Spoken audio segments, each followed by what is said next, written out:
Bienvenidos al evento. Esperamos que disfrute y conozca todos los espacios dispuestos para usted.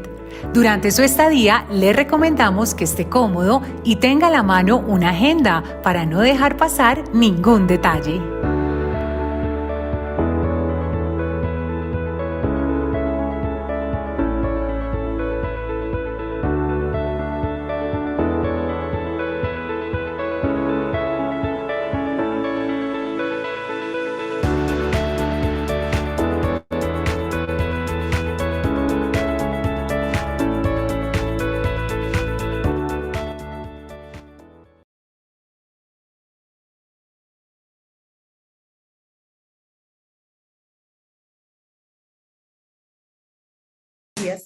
Primero va Roche.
Muy buenos días a todos. Ya estamos alistándonos para iniciar nuestra jornada. Vamos a esperar unos 2 minuticos mientras la gente comienza a entrar y ya estamos con el profesor Cardona. Bienvenido.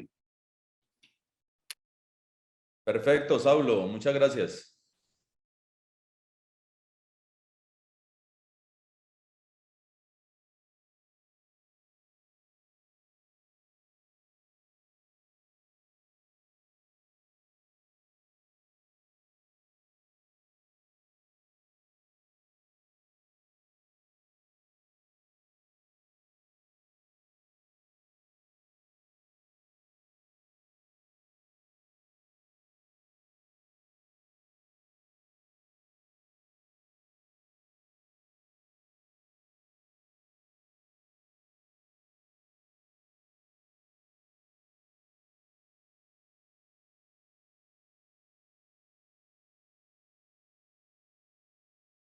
Muy buenos días a todos. Bienvenidos a este segundo día de nuestro primer simposio de medicina materno-fetal clínica de la mujer del grupo Quirón Salud. Hoy vamos a tener una jornada también cargada de temas fantásticos acerca de estas actualizaciones en medicina materno-fetal. Y como es evidente, pues vamos a tener también un pool de conferencistas de primera línea. Esta primera sesión, que corresponde a la infección perinatal y estados especiales de la parte fetal, va a estar liderada por la doctora Maritza Barrero, quien es médica ginecobstetra, especialista en medicina materno-fetal, es ginecobstetra de la Universidad del Rosario, especialista en medicina materno-fetal de la Fundación Universitaria de Ciencias de la Salud y además con estudios en la misma área en la Universidad Católica de Chile. Doctora Maritza, bienvenida y adelante para presentar al profesor Cardona. Muy buenos días.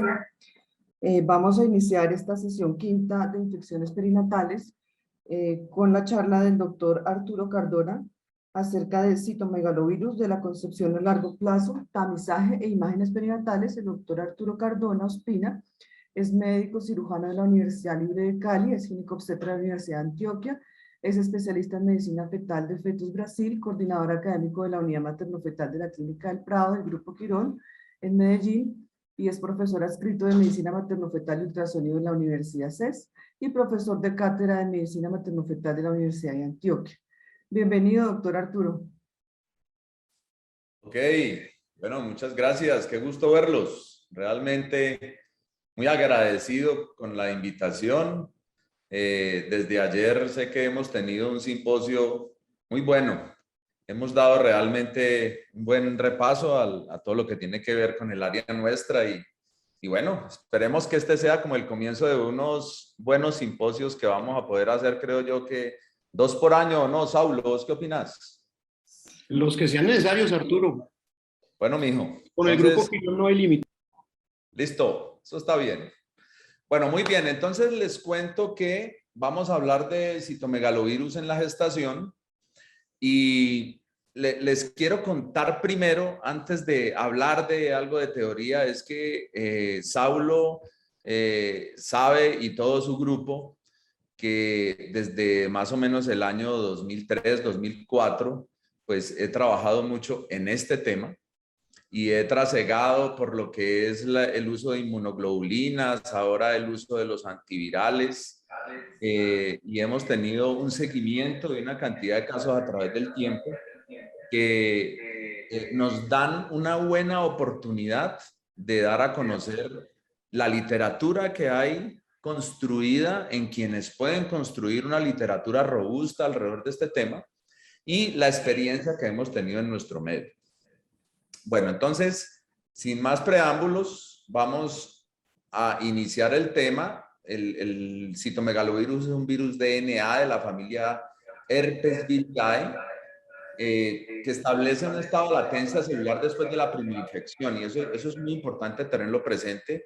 En literatura nueva, ustedes van a darse cuenta y les voy a mostrar que definitivamente tener el citomegalovirus en el cuerpo, generar defensas contra el citomegalovirus, probablemente no nos va a defender contra el citomegalovirus. Entonces, por eso hay algunas conductas que debemos tratar de replantear nosotros como líderes en este tema, sobre todo en la tamización que tenemos que hacer de nuestras pacientes cuando llegan a la edad fértil o cuando están embarazadas.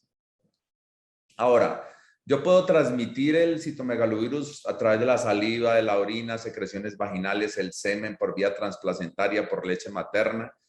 Y en la gestante, la primera causa de infección es el contacto con niños menores de 3 años, con sus propios hijos incluso, o con los hijos de la hermana o de la vecina. Bueno, niños pequeños son los principales transmisores a nuestras pacientes embarazadas cuando es la primoinfección en el embarazo. La seroprevalencia en gestantes es del 60%. Esto hay que entenderlo muy bien. La seroprevalencia es las pacientes que tienen IgG positiva en la edad fértil, pero ese número del 60% es claro que es en pacientes por encima de 25 años en la mayoría de los estudios. No hay estudios muy claros de seroprevalencia de citomegalovirus en adolescentes. Y recuerden que nosotros somos un país que ha luchado y ha mejorado en el embarazo adolescente, pero todavía tenemos sectores de nuestro país incluso donde el embarazo en adolescentes alcanza a ser más o menos hasta el 40, 45%, y hay otros sectores donde ya se ha llegado a números del 17 y 18%. Entonces vamos a tener pacientes que en embarazo en la adolescencia van a hacer una primoinfección del citomegalovirus. La incidencia de infección materna primaria es del 1 al 1.5%. La prevalencia estimada en neonatos infectados es del 0.6 al 0.7%. Eso quiere decir que, por ejemplo, en una clínica como la que nosotros estamos aquí en Medellín, donde atendemos 1000 egresos obstétricos por mes, probablemente estemos viendo entre 1 y 2 pacientes por mes que realmente tengan una infección por citomegalovirus. Y es una de las primeras causas de pérdida de la audición durante la infancia. Ahora, ¿sabe cuánto es la prevalencia del citomegalovirus en la población femenina? Me refería a que usted sabe que es del 60-70%. ¿Pero qué tiene que ver esto? ¿Por qué hacemos tanto énfasis en este tema? Miren el tema que les voy a mostrar. Esto es un artículo publicado el año pasado en donde mucha gente se pregunta, bueno, ¿realmente no vale la pena hacer tamización de citomegalovirus a la población en general? ¿Por qué? Porque muchos pensarán, no hay nada por hacer. O sea, si yo me infecto con citomegalovirus, probablemente pues ya va a existir y es imposible prevenir la infección por citomegalovirus. Muchos creemos que eso no es cierto. Y por ejemplo, en este estudio nos están diciendo, si usted tiene ya una IgG positiva para citomegalovirus, llega al embarazo, probablemente la reactivación y la reinfección son casi iguales a la primoinfección. Entonces teníamos antes una teoría en la que decíamos que cuando ya había una infección previa y la mamá tenía la IgG positiva, había como una tranquilidad. Aquí nos están mostrando que no debemos ser tan tranquilos y probablemente muchos de los bebés que estamos viendo en su infancia con pérdidas neurosensoriales importantes tienen que ver con una reactivación del citomegalovirus que probablemente nos va a hacer cambiar conductas a futuro en lo que tiene que ver sobre todo con la detección de este virus en el embarazo. Ahora, la infección materna primaria produce una transmisión vertical global del 35 al 40% con un aumento del riesgo entre más edad gestacional exista. Entonces, el doctor Yves Bill y Christoph Chatzakis, que ellos trabajan frecuentemente, tienen muchos recursos económicos para investigar en citomegalovirus. En el 2020 nos hablan, bueno, todos decimos que la primoinfección puede ser peligrosa, pero ¿en qué momento es peligrosa? Entonces, en este trabajo que fue publicado en ese año, nos muestran una tabla donde definitivamente tenemos que tener muy claro que la infección por citomegalovirus o la primoinfección es importante incluso desde 6 semanas antes de embarazarse. Entonces, no es lo mismo que hablamos con la toxoplasmosis, donde posiblemente es desde el momento de la concepción o muy cerquita de la concepción. Aquí incluso estamos hablando desde periodos de 6 semanas o incluso hasta 10 semanas antes de embarazarse, en donde hay una infección por citomegalovirus y puede haber efectos deleterios en el feto y en el neonato. Ahora, si el virus llega a la paciente y logra transmitirse al feto en el primer trimestre, va a haber daños muy severos en un porcentaje importante.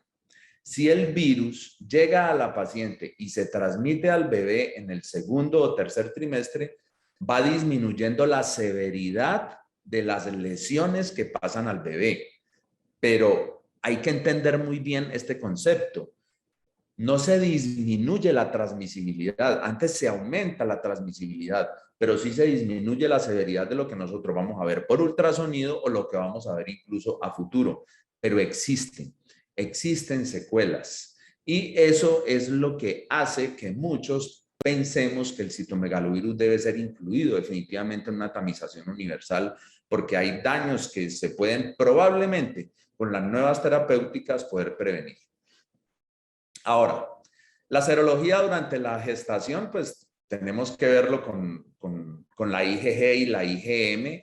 Habitualmente usted pide la IgG y la IgM cuando o tiene una clínica compatible con infección materna o un contacto de riesgo identificado o hay hallazgo de marcadores ecográficos compatibles con infección fetal o tiene un crecimiento intrauterino retardado precoz.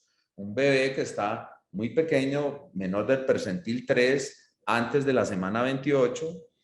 Otros hablan de la semana 32, pero es más frecuente en estos casos antes de la semana 28, cuando el pliegue nunca lo ha aumentado, es persistente por encima de la semana 16. Usted le ha investigado algún problema de índole genético, no lo encuentra, tiene microarreglos normales también, y usted puede investigar citomegalovirus en ese líquido amniótico. Ahora, si usted tiene una IgG e IgM positivas, con una avidez elevada o una avidez intermedia baja, eso tiene un significado. Entonces, la avidez elevada nos habla de que esa infección posiblemente fue desde antes de 16 semanas al momento en que estamos hablando. Si la avidez es baja, es menos de 16 semanas. Ustedes van a encontrar escritos de más de 12 semanas, más de 14 semanas, más de 16 semanas. En general se habla de 16 semanas, pero el concepto fisiológico y fisiopatológico de la avidez en muchas pacientes puede ser de 12 semanas. Lo que pasa es que uno no puede diferenciar muy bien en qué paciente va a ser 16 o 12. Ahora, una IgG positiva con IgM negativa en el contexto de marcadores ecográficos sugestivos, usted debe definitivamente descartar la infección fetal. Eso es muy importante tenerlo presente. ¿Por qué? Por lo que les hablé al principio, que ya ahora se sabe que ese comportamiento de la IgM en la reinfección no es tan bonito como nos lo muestran en las figuras o en las gráficas donde es el comportamiento de la IgM. O sea que si uno encuentra un bebé con algún problema, la mamá es IgG positivo, usted debe orientar de todas formas el diagnóstico fetal para tratar de encontrar el citomegalovirus. Y miren que aquí hago un comparativo entre toxoplasmosis y citomegalovirus y el comportamiento de las inmunoglobulinas. Entonces, a su mano izquierda está el citomegalovirus. Miren que la IgM tiene un comportamiento que cuando hay reactivación, posiblemente ella hace un aumento. ¿No es cierto? Hace un aumento de sus niveles, pero que baja rápidamente. Baja rápidamente. En la toxoplasmosis habitualmente eso no ocurre. ¿Ya? Entonces, es muy importante tener presente que si yo tengo definitivamente una alta avidez, pero tengo una IgM positiva que va en ascenso y que debo tratar de hacerlo rápidamente el diagnóstico, entonces, ¿cómo abordo yo eso?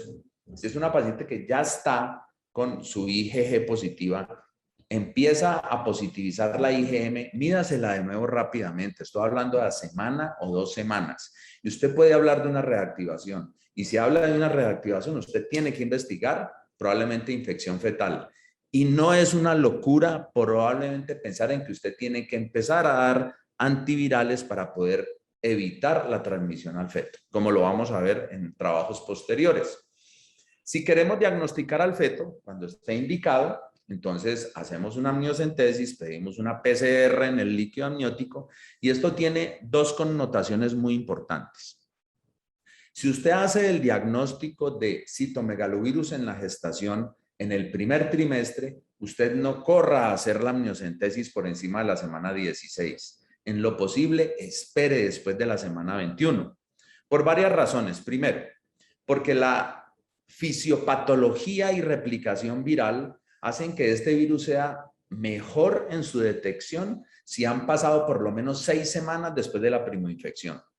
Y segundo, que resulta que el virus, igual que el parásito del toxoplasma, tienen una gran reproducibilidad en el riñón fetal. Se eliminan por la orina fetal y como todos en este momento tenemos claro, la gran eliminación de orina fetal se hace por encima de la semana 20. Entonces, por eso es preferible hacer la amniocentesis por encima de esa edad gestacional, por esas dos razones que son muy claras. Muy bien, entonces eso es en cuanto al abordaje que tenemos que hacer con el diagnóstico materno, con el diagnóstico fetal inicial. Pero usted también se puede encontrar, como nos ocurre, digamos que en la visión de mi experiencia, yo probablemente tengo en mi mente y en mi estructura mental que la mitad de los casos que yo veo los analizo a través del feto. Me explico. Llegan fetos con alteraciones que habitualmente son del sistema nervioso central. Y ahí empieza el estudio del citomegalovirus.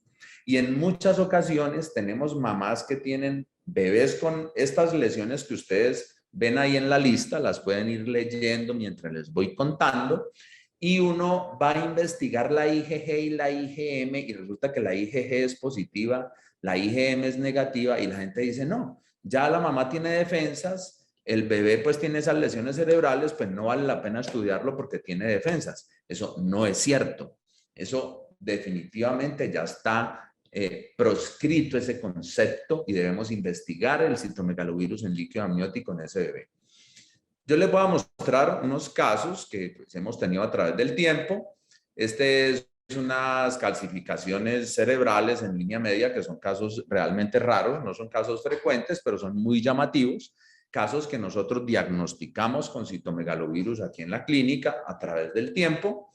Este es otra neurosonografía que hicimos en un bebé que en el corte de línea media se ven los refuerzos ecogénicos que tiene en el área peritalámica e incluso dentro del tálamo con hemorragias intratalámicas, o este feto que tiene un compromiso de todo su sistema ventricular con un reforzamiento ecogénico alrededor de los ventrículos, o este feto que tiene una cantidad de lesiones en forma de copos de algodón que puede simular pues lo que llamamos los amartomas, pero también son lesiones que se pueden producir en todo el complejo TORCH como tal y es una de las características también del citomegalovirus. En la siguiente diapositiva les voy a mostrar un caso que es muy raro, pero que me parece muy atractivo para este tipo de conferencia porque el encontrar este tipo de holoprosencefalia, que es la sintelencefalia, que es muy raro. Yo personalmente es la segunda vez que veo este tipo de holoprosencefalia y nosotros encontramos en este bebé, que pensábamos que era una cuestión de origen genético, encontramos un líquido amniótico positivo para citomegalovirus y esa es una lesión que posiblemente se formó pues por el citomegalovirus, porque no encontramos un trastorno genético, pero soy muy claro con este caso, no pudimos hacer todo el estudio genético que quisiéramos con el caso, pero sí encontramos un citomegalovirus positivo. Y es una clase de holoprosencefalia muy rara, que me imagino que muchos de los que están aquí probablemente tampoco nunca han visto un caso. Yo el primer caso lo había visto cuando era estudiante de medicina fetal hace 20 años, y ahora este es un caso que tuvimos hace muy poco aquí en la institución. Entonces, pues son anécdotas también, pero que es importante tenerlo presente para el estudio de estas pacientes. Bueno, ahora, pues siendo también un poco benévolo con el tiempo y con lo que nosotros tenemos para esta conferencia, pues voy a pasar de una vez a lo que hay en medicación y cómo lo estamos utilizando en este momento. En general, voy a hablar primero de lo que es el valaciclovir. Entonces, es un antiviral que tiene primero que todo, un perfil de seguridad muy bueno durante el embarazo. Entonces, podemos usarlo con confianza, ¿ya? Hay otros, como el ganciclovir, que definitivamente no lo debemos utilizar en el embarazo. La dosis es de 8 gramos día. 8 gramos día son como 16 tabletas, porque eso viene de 500 miligramos, aunque ya creo que salió una presentación de 1 gramo. Entonces, en los trabajos de investigación que hay alrededor del valaciclovir, digamos que uno de los sesgos que se presentan en algunos trabajos es que la gente abandona los tratamientos porque tienen que consumir 16 tabletas diarias. Pero igual, en los pocos trabajos que hay realmente, se logra que haya un número de pacientes importante para hoy ser una buena alternativa para el tratamiento en este tipo de pacientes. ¿Cuándo lo vamos a usar? Entonces, aquí, si yo quiero evitar la transmisión vertical, entonces, este es un trabajo bonito realmente porque pues, no fue fácil su realización cuando ustedes lo logren leer. Fue publicado hace muy poco. Fue hecho por pediatras en donde ellos hablan del uso de valaciclovir en una cantidad de pacientes que tenían primoinfección o que se les demostraba infección fetal durante el embarazo y donde demuestran que definitivamente la transmisión del virus al líquido amniótico sí disminuye en el grupo que recibió el valaciclovir a comparación con el grupo que no recibió el valaciclovir. Pero son muy claros en su conclusión. Hubo algunos bebés al final, sacaron los bebés enfermos de los dos grupos, porque hubo bebés enfermos de los dos grupos, y no hubo diferencia en cuanto al resultado de los bebés enfermos al final. Pero los bebés que no se enfermaron del grupo que sí recibió el aciclovir, pues están muy bien. Entonces, digamos que este es un buen trabajo, un buen punto de partida para uno poder decir, yo puedo formular valaciclovir en el embarazo incluso como para prevención de transmisión al feto, ¿ya? Entonces, resulta que si las gestantes, por ejemplo, no aceptan una amniocentesis, que eso ocurre todavía, pues todavía nos ocurre que pacientes que no se dan a la amniocentesis, digamos que hay trabajos que nos apoyan en que usted, si sospecha que puede tener una infección fetal, usted dele valaciclovir, 4 gramos cada 12 horas, ¿no es cierto? Hasta que la paciente quiera hacer la amniocentesis o hasta que termine el embarazo. Esa es una conducta que se puede optar ahora bajo la luz de la literatura. Ahora, si usted quiere hacer el seguimiento de este bebé, usted lo hace con ecografía cada 2 o 3 semanas, evalúa el riesgo, hace neurosonografía cada 4 semanas y este concepto es muy importante. ¿Para qué neurosonografía cada 4 semanas? Nosotros en medicina materno-fetal definitivamente debemos establecer un pronóstico en los bebés y además estamos en un país en donde existe algo que se llama interrupción voluntaria del embarazo. Y la interrupción voluntaria del embarazo tiene que ver mucho con el muy buen conocimiento que debe tener la mamá sobre el caso clínico. Y esos son los argumentos que nosotros tenemos para poder pedir estos exámenes. La resonancia nuclear magnética está recomendada en todos los protocolos de 30 a 32 semanas. Yo les puedo contar que en nuestra ciudad, en Medellín, la resonancia nuclear magnética intracraneal no es muy utilizada porque no hay mucha gente entrenada en el asunto y porque pues definitivamente tampoco en la literatura ha habido grandes cambios en esta combinación de los dos diagnósticos, hablando desde el punto de vista estadístico. Si uno lee, pues hay mucha literatura, pero cuando uno hace un análisis profundo de lo que es estadísticamente significativo, la neurosonografía, quienes estamos entrenados en hacer neurosonografía, damos un gran aporte en lo que es el pronóstico neurológico de estos bebés. Bueno, ahora el tratamiento del feto infectado. Entonces, usted va a dar 8 gramos cada 24 horas, pero hay una cosa que es muy cierta. Si usted tiene un bebé que tiene una afectación muy grave, ¿no es cierto? Realmente no es que tenga muy buena utilidad. Se hace como un freno, aparentemente, lo que la literatura nos ha mostrado de la progresión, pero ya lo que estuvo muy dañado probablemente pues no va a regresar. Ahora, estos medicamentos, pues hay que hacerles hemogramas, perfil hepático, perfil renal, por lo menos las primeras 2 semanas siendo muy estrictos con eso y después ya alargar un poco esos controles. Quiero hablar del Megalotec, que es la inmunoglobulina específica contra el citomegalovirus. Algunos que están observando esta conferencia me vieron siendo speaker del Megalotec hace algunos años porque la literatura definitivamente nos mostraba que podía haber algún beneficio. La literatura no ha demostrado tampoco que sea cero el beneficio, pero realmente bajo los estudios perdón, que se hicieron entre más o menos el 2009 y el 2014, la sugerencia que nos hacen a la comunidad científica es que en lo posible, si nosotros vamos a utilizar este tipo de sustancias en el embarazo, tiene que ser casos muy específicos y ojalá en pacientes que estén en proyectos de investigación. En este momento hay 2 proyectos de investigación muy grandes en el mundo, llevan muchos años, no han podido llegar a conclusiones específicas con las inmunoglobulinas, pero yo pienso que lo que le falta a la inmunoglobulina es diferentes dosis, ser un poco más específicos con algunos cuadros clínicos, porque fisiológicamente debería realmente en algún momento poder demostrarse que para algunos casos sí va a servir, pero soy consciente que hoy por hoy, ojalá el Megalotec sea para algunos casos específicos y ojalá en proyectos de investigación. Este es el mismo Megalotec, pero en Norteamérica se llama Cytotec y lo traía como a colación. Esta es información que ustedes encuentran en las páginas para que las pacientes lo lean.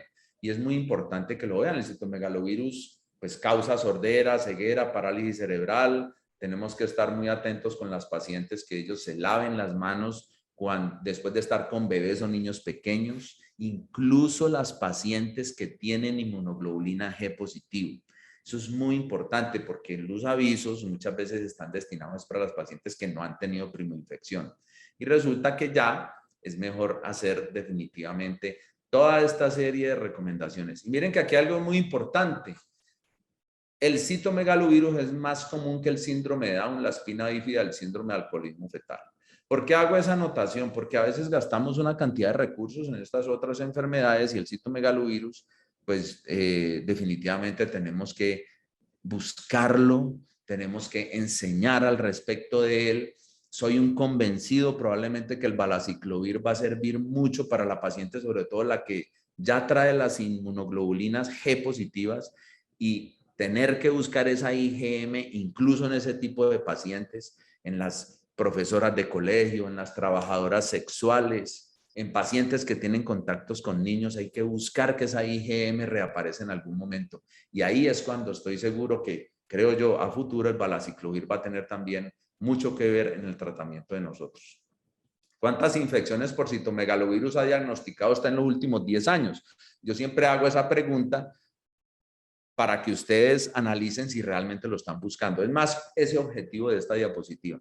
Búsquenlo, ¿no es cierto? Y lo otro es que ¿a quién le va a realizar la búsqueda de inmunidad por citomegalovirus? Para gusto de muchos en la literatura debería de ser definitivamente como la toxoplasmosis. Para otros no, porque aparentemente el valaciclovir tampoco tiene suficiente literatura para yo poder recomendarlo con un nivel de recomendación A o incluso B, pero logra ser una recomendación que hoy por hoy nos sirve para tomar decisiones en el tratamiento con las pacientes. ¿Hay algo que hacer con el feto con citomegalovirus? Mucha gente piensa que es la interrupción voluntaria del embarazo. Sigue siendo una decisión de nuestras mujeres. Hay que explicarle que es una decisión que puede ir a tomar bajo la ley colombiana y dependiendo de su salud mental asociado a este problema. Entonces, esto eran unos casos que hemos tenido en la experiencia. Este es un bebé que llegó con un ventrículo de 9.5 milímetros, tenía 32 semanas y tenía IgG e IgM positivos para citomegalovirus. Le hicimos una PCR en líquido amniótico que salió positivo. En esa época, cuando hicimos este diagnóstico, estaba empezando el valaciclovir a tener alguna cabida. Tuvimos oportunidad de utilizar ese medicamento. Este es este bebé que pues yo no puedo mostrarles con la foto que está neurológicamente bien, pero créanme que está muy bien. todavía tengo contacto con esta familia y las cosas van bien con el bebé, a pesar de que tenía un citomegalovirus positivo. Este es el caso de una profesora de escuela primaria, que ella primero tenía una IgG positiva, luego la IgM es positiva, en semana 19 le hicimos una ecografía de detalle anatómico que estaba bien, pero 3 semanas después, o sea, por ahí en semana 22, llegó con un síndrome de parto pretérmino, tenía una citis fetal, la tuvimos hospitalizada un buen tiempo porque era de zona rural y el bebé de todas formas nació prematuro.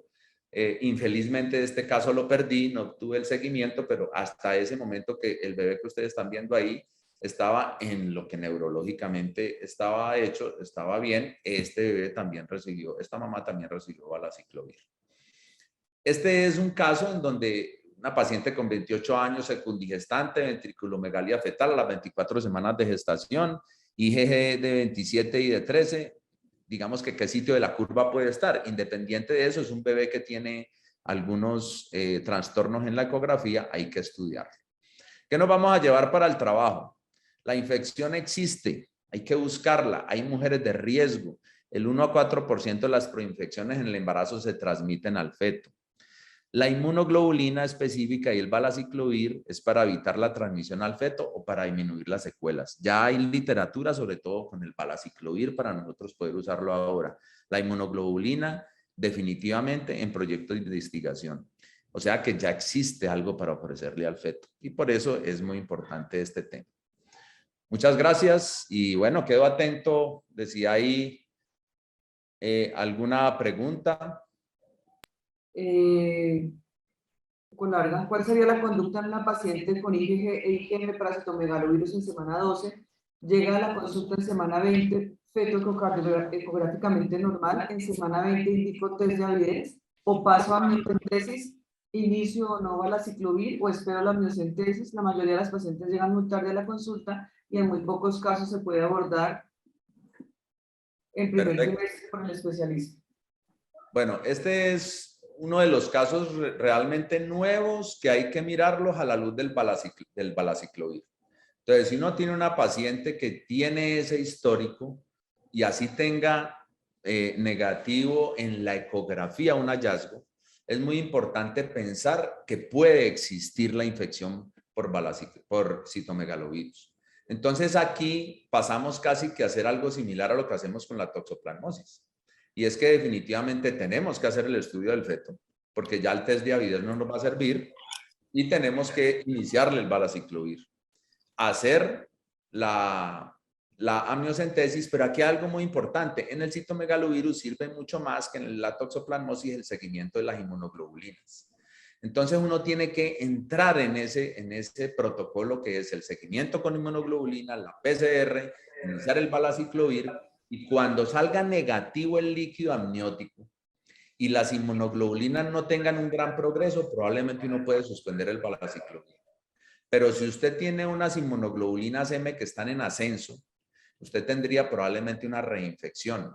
Y así el líquido amniótico le salga negativo, nadie ha definido en el mundo en los protocolos si seguir o no el valaciclovir. Hasta ahora, si el líquido amniótico es negativo y ecografía negativa, la sugerencia es suspenda el valaciclovir. Pero yo creo a futuro que va a pasar lo mismo que con la aspiramicina en toxoplasmosis o con las sulfas que se utilizan en el tercer trimestre de toxoplasmosis, que nos va a tocar seguir con el valaciclovir hasta el final. Ahí me gustaría mucho el concepto de Saulo aquí, porque yo sé que Saulo también estudia mucho el tema y me gustaría que él me dijera si está de acuerdo con este concepto como lo estoy emitiendo o si vos tenés alguna otra opinión. Gracias, Arturo. Bueno, sí, definitivamente lo que dices es cierto. En el último año han salido un par de estudios muy interesantes con los antivirales. Sin embargo, la experiencia que nosotros tenemos con los antivirales es mínima y las veces que los hemos utilizado hemos tenido muchas reacciones adversas a nivel materno. La experiencia nuestra se ha fundamentado mucho más con el uso de la gamma globulina. De la gamaglobulina, como tú dices, también tenemos opiniones encontradas en la literatura. No obstante, además de los últimos informes, sobre todo en España, 12 de octubre, y los estudios de la doctora María de la Calle, también en Madrid, nos han mostrado que tenemos no solamente la posibilidad de mejor profilaxis a la luz de la evidencia y probablemente un mejor tratamiento. Ahora, la experiencia nuestra, nosotros hemos tratado probablemente una veintena de pacientes con esta medicación y hemos encontrado por lo menos en el 70% reversión de la mayoría de los hallazgos ecográficos. En lo que mejor respuesta nosotros hemos visto es en sistema nervioso central y en el hidros fetal. Todos esos casos los hemos reportado en la literatura. Y lo otro que me parece importante, Arturo, para volverte la pregunta, es también invitar a la gente a que revise el consenso de la Federación Colombiana de Medicina Materno-Fetal, en el cual participamos hace un par de años con el grupo colaborativo para realizar este consenso. Y yo quería preguntarte qué piensas tú que ha cambiado desde ese consenso a hoy y si es necesario realizar otro consenso con literatura tan intermedia en términos de la conclusión. Gracias, Arturo. Bueno, muy bien. Cuando realizamos el consenso en el que definitivamente la literatura que había más robusta era alrededor de el uso de la gamaglobulina. Nosotros realmente, nuestro consejo alrededor de, primero, buscar el citomegalovirus, es que no lo estamos buscando. Entonces hay que buscar definitivamente el citomegalovirus. Ahora, para todo el mundo, hacer la tamización del citomegalovirus, pues digamos que nosotros, los que hemos trabajado en este tema, pensamos que sí tenemos que llegar allá en algún momento. Pero por ahora, si no lo podemos lograr a través de la ley, pues sí hay pacientes con riesgos específicos que infelizmente pues la comunidad médica ni siquiera lo está capturando, ¿no es cierto? Que son las profesoras de colegio, las mamás que tienen hijos pequeños en la casa, bueno, las trabajadoras sexuales, las médicas, las enfermeras, las mujeres que trabajan en cualquier institución de salud. Y todo eso se nos olvida, ¿no es cierto? Pero hay que buscarlo.